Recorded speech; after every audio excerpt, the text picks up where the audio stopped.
கண்ணியத்துக்குரியவர்களே, ஒரு முஃமினுடைய வாழ்க்கை இது. அல்லாஹ்வை அறிந்தவனுடைய வாழ்க்கை இது.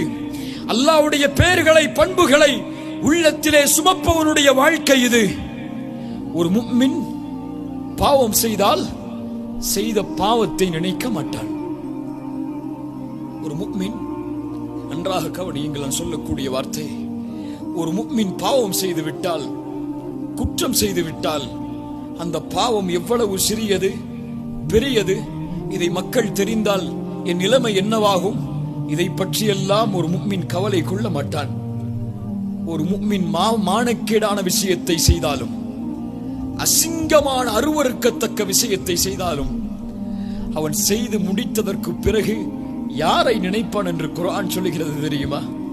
வல்லதீன இதா ஃபஅலு ஃபாஹிஷா அவ் ஸலமு அன்ஃபுஸஹும். அல்லாஹ் சொல்கிறான், முத்தகின்களுடைய தன்மையை பற்றி பேசி வரும்போது, சொர்க்கவாதிகளுடைய தன்மையை பற்றி பேசி வரும்போது அல்லாஹ் சொல்கிறான், அருவருக்கத்தக்க செயலை செய்து அசிங்கமான செயலை செய்வான், தனக்குத்தானே அநீதம் இழைத்துக் கொள்ளுவான். அந்த பாவத்தை செய்து முடித்ததற்கு பிறகு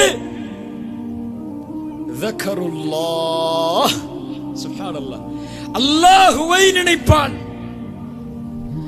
என் ரப்பை நான் செய்யக்கூடிய